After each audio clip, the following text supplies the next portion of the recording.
जय श्री कृष्ण। जो मनुष्य कलयुग में भगवान श्री कृष्ण का गुणगान करता है वह पितरों सहित वैकुंठ में निवास करता है। भगवान श्री कृष्ण ने धरती पर धर्म की स्थापना और अधर्मियों का नाश करने के लिए अवतार लिया था। और जब भगवान श्री कृष्ण ने देवकी के गर्भ में प्रवेश किया था और अपने हृदय में भगवान को धारण करने से देवकी जी उसी प्रकार सुंदर दिखने लगी जिस प्रकार उगते चंद्रमा से पूर्व दिशा सुंदर दिखने लगती है। भगवान श्री कृष्ण की उपस्थिति से कंस का कारावास भी एक तीर्थ बन चुका था। और यह परम पावन दिवस जिसे हम जन्माष्टमी के रूप में मनाते हैं वह अमांत हिंदू कैलेंडर के अनुसार श्रावण की कृष्ण पक्ष की अष्टमी तिथि और पूर्णिमांत हिंदू कैलेंडर के अनुसार भाद्रपद के कृष्ण पक्ष की अष्टमी तिथि है। और यह परम पावन दिवस का आगमन कुछ ही दिनों में होने वाला है, अर्थात हम सबके प्रिय भगवान श्री कृष्ण के आगमन में अब कुछ ही दिन शेष बचे हैं। और इस वर्ष 2025 में भगवान श्री कृष्ण का जन्माष्टमी का दिवस यानी भाद्रपद कृष्ण पक्ष की अष्टमी तिथि 2 दिन आ रही है। इसलिए सभी के मन में संदेह उठ रहा है कि जन्माष्टमी का पावन पर्व कब मनाया जाए। तो आइए जान लेते हैं कि इस वर्ष जन्माष्टमी का पावन पर्व किस दिन मनाया जाएगा और इस दिन भगवान श्री कृष्ण के पूजा आराधना करने के लिए शुभ मुहूर्त कौन कौन से रहेंगे तथा निशिता मुहूर्त में भगवान के जन्म की पूजा किस समय की जाएगी और इसकी पूजा विधि क्या है। साथ ही जान लेते हैं कि इस दिन रोहिणी नक्षत्र कब से शुरू हो रहा है और कब पूर्ण होगा तथा भद्राकाल का समय क्या है और भद्राकाल का वास कहाँ पर रहेगा। तो इसे जानने के लिए अंत तक हमारे साथ जुड़े रहना और ऐसे ही वैदिक और प्रमाणभूत जानकारी प्राप्त करने हेतु इस चैनल को सब्सक्राइब भी कर लीजिएगा। तो चलिए सर्वप्रथम जान लेते हैं कि जन्माष्टमी का पर्व किस दिन मनाया जाएगा। अब हिंदू पंचांग के अनुसार भाद्रव माह के कृष्ण पक्ष की अष्टमी तिथि 15 अगस्त शुक्रवार को रात 11:49 पर प्रारंभ होगी और 16 अगस्त शनिवार को रात 9:34 पर समाप्त हो रही है। अब देखिए, भगवान श्री कृष्ण का जन्म कृष्ण पक्ष में अष्टमी तिथि रोहिणी नक्षत्र के दिन रात्रि के 12 बजे हुआ था। इसलिए जन्माष्टमी के दिन निशिता मुहूर्त में भगवान श्री कृष्ण का पूजन करने का विधान है और 15 अगस्त के दिन अष्टमी तिथि के साथ निशिता मुहूर्त स्थित है। इसलिए 15 अगस्त के दिन जन्माष्टमी का पर्व मनाया जाएगा। और उदया तिथि के अनुसार देखा जाए तो 16 अगस्त को अष्टमी तिथि होने के कारण 16 अगस्त के दिन भी जन्माष्टमी का पर्व मनाया जाएगा। अब अधिकतर कृष्ण जन्माष्टमी 2 अलग अलग दिनों पर हो जाती है। जब जब ऐसा होता है तब पहले दिन वाली जन्माष्टमी गृहस्थ जन के लिए और दूसरे दिन वाली जन्माष्टमी वैष्णवों के लिए होती है। इसलिए जन्माष्टमी का पर्व 15 अगस्त और 16 अगस्त दोनों ही दिन मनाया जाएगा और आप अपनी परंपरा अनुसार दोनों ही दिन जन्माष्टमी का पर्व मना सकते हैं।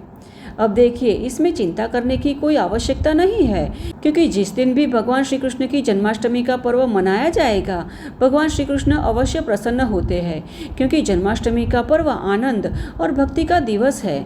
दोनों में से किसी भी दिन जन्माष्टमी का पर्व मनाया जाए उसका एक ही मात्र उद्देश्य होना चाहिए और वह है भगवान श्री कृष्ण की अनन्य भक्ति प्राप्त करना।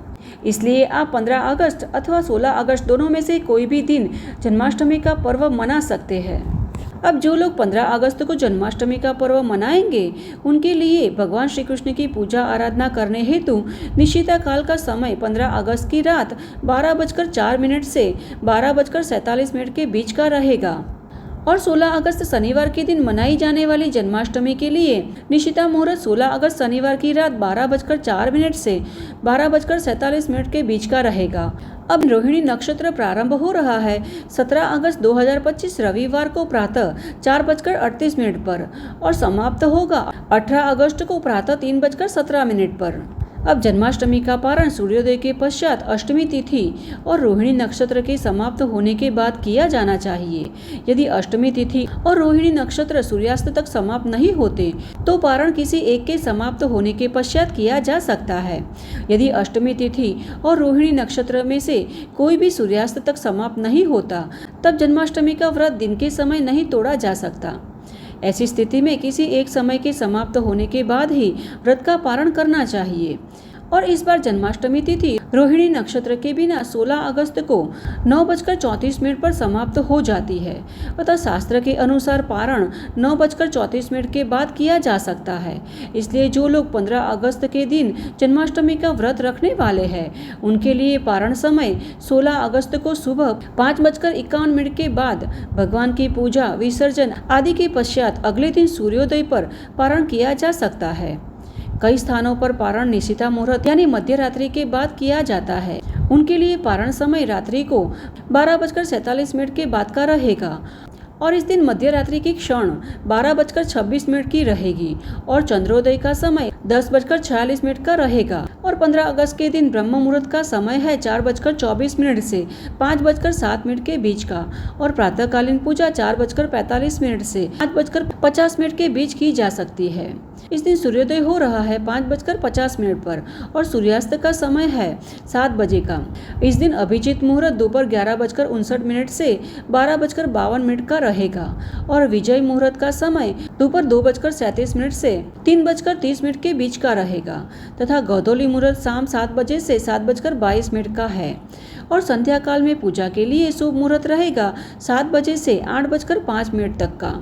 इस दिन सर्वार्थ सिद्धि योग सुबह 5:50 से 7:36 तक रहेगा और रवि योग भी सुबह 5:50 से 7:36 तक रहेगा। और जो लोग 16 अगस्त को जन्माष्टमी का व्रत रखने वाले हैं, उनके लिए पारण का समय 17 अगस्त को सुबह 5:51 के बाद रहेगा।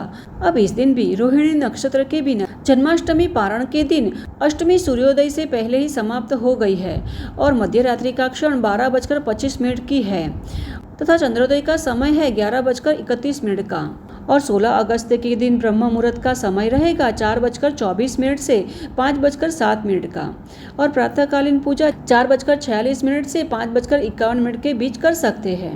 इस दिन सूर्योदय हो रहा है 5:51 पर और सूर्यास्त का समय है 6:59 का। इस दिन अभिजीत मुहूर्त दोपहर 11:59 से 12:51 का रहेगा और विजय मुहूर्त दोपहर 2:37 से 3:29 के बीच का रहेगा तथा गोधूली मुहूर्त शाम 6:59 से 7:21 का है और संध्या काल में पूजा के लिए शुभ मुहूर्त है शाम 6:59 से 8:05 का और इस दिन सर्वार्थ सिद्धि योग और अमृत सिद्धि योग सुबह 4:48 से 5:51 तक रहेगा। इस दिन भगवान श्री कृष्ण की प्रीति हेतु उपवास किया जाता है। इस दिन व्रत उपवास रखने से, भगवान श्री कृष्ण की पूजा आराधना करने से भगवान अपने भक्तों के सभी संताप दूर कर देते हैं। इसीलिए जन्माष्टमी व्रत का पालन करने हेतु सर्वप्रथम सुबह ब्रह्म मुहूर्त में स्नान कर व्रत का संकल्प लेना चाहिए। फिर भगवान श्री कृष्ण की मंगला आरती करनी चाहिए और भगवान श्री कृष्ण के बाल स्वरूप लड्डू गोपाल को भी पंचामृत से स्नान करवाना चाहिए और उनका श्रृंगार करना चाहिए।